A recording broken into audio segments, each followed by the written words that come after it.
I'm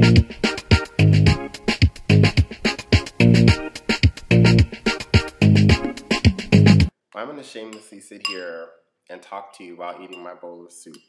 It's good. But you can't sit and offer your eating. I want to talk about libraries. In particular, I want to start with one called MUDD. MUDD's at Oberlin, and it's the library.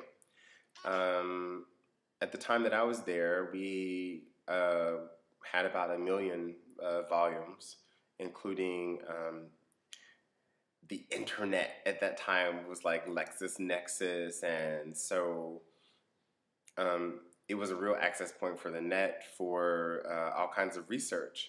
But so much happened in the walls of MUDD. It was 24 hours during finals, and yes, people did bring pillows and blankets, although it was well heated, and stayed there all night studying.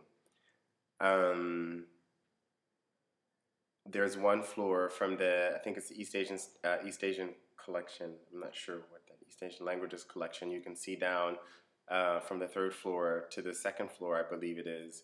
I sometimes get my floors confused because now I live in India and it uses the British system. You know, the British will say the ground floor and then the 1st floor. So, but anyway, I think it's the 2nd floor to 3rd floor in MUDD, where you can see a swastika sofas that are forming a swastika. So, you know, the sofas are massive and you can just lie out everywhere and sleep there, and it's pretty secure. And then from above it, you can see the swastika from the East Asian Studies collection, something like that. But interestingly, I think the swastika comes from this region. It wasn't the Nazi appropriated swastika, of course, but the one that's used in this region here in South Asia. I've spent many nights on those sofas, resting between hours of working up papers, problem sets, studying for exams, end of semester, midterms, all this sort of thing. But I want to tell you a few things that I've done in MUDD. On A level, that's the underground level, I've written many A papers, especially because there were not that many students who had computers, and I certainly couldn't think about affording my own computer at that time, which is completely opposite now. I think every other student has one. I remember when I went back just 2 years after, and there were students with with iBooks, I think they were called at that time, MacBooks, and I was like, wow. Students have laptops, but you know what? Students have Hummers too, so some students. I have flirted over this intranet on A level. I have committed vending machine crimes on A level. I have written lyrics to delight songs in the urinals on A level. I broke a boy's heart on A level. I spent a lot of time with another boy that I was in love with on A level, going up and down those elevators. And me and that boy made out for the first time in the staircase with someone in A level. I think many people at Oberlin have eventually made out with somebody somewhere in MUDD. So where have I made out with people? I sleep a lot on the 3rd floor because there was the East Asian Studies department. I mean the East Asian Studies, because it was enclosed. That part was enclosed, and then around it were the wound chairs. So I have spent many hours in wound chairs in MUDD. What else about MUDD? I've browsed. I've had access to so much information that I look at the Ratan Tata Library, for example, at the Delhi School of Economics here at Delhi University, and I mean, MUDD would just smash such a library at a graduate school. That's at a graduate school, and MUDD is at an undergraduate school. University of Aachen, where I went, which is the top-rated university in Germany. They have a system, an automated system, where you punch in what the lever of the book that you want, and it comes out of a conveyor belt. No humans involved.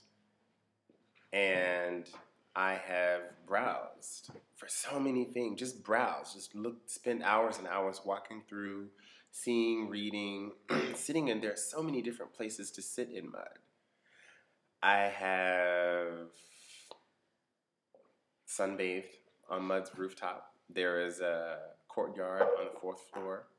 I spent a lot of time on the 4th floor. It was dark and seedy, and sometimes I needed to just write and read in dark and seedy places. There are also certain collections that I needed on that floor. I have pillaged the AV section of MUDD. They got all kinds of stuff.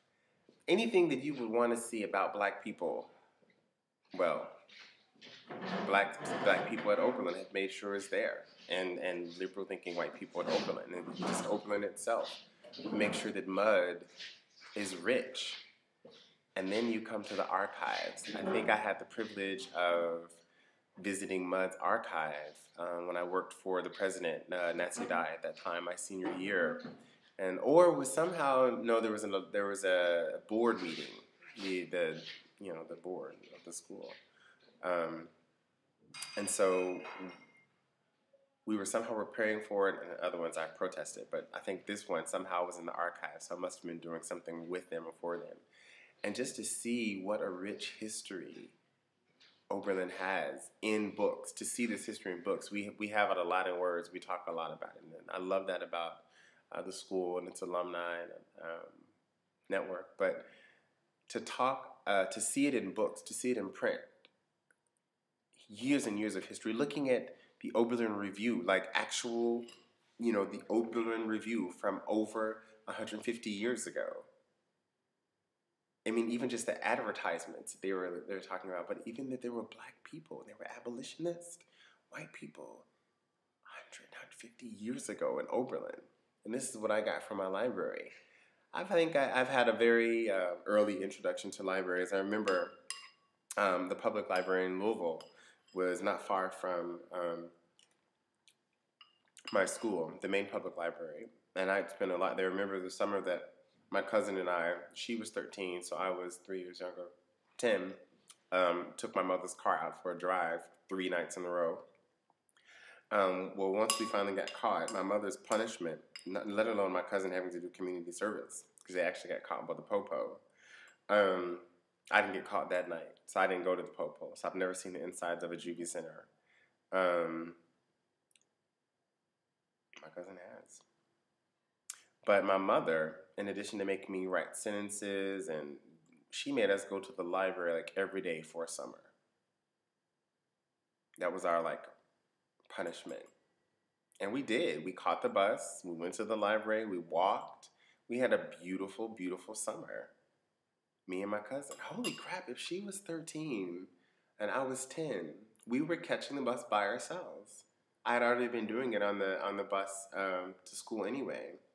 But that's how safe it was for a 13-year-old girl to do that. And I think that people are a lot less comfortable about that in the very same city, on the very same streets now, to go to the library. Years later, I met a former instructor of mine. We became lovers. He was my former instructor from years earlier, and I hadn't seen him in many years, and I bumped into him on the steps of the library. So here's some trivia, Louisville trivia. Whose statue is sitting in front in the main entrance to the Louisville Free Public Library? And here's some more trivia. What is MUDD? Who is MUDD? So when I think about principalities in India, I say, well, there are the hotels and the beautiful palaces, where are the libraries? But I say the same thing about principalities in America. I've had great access to libraries. It's basic. It's American.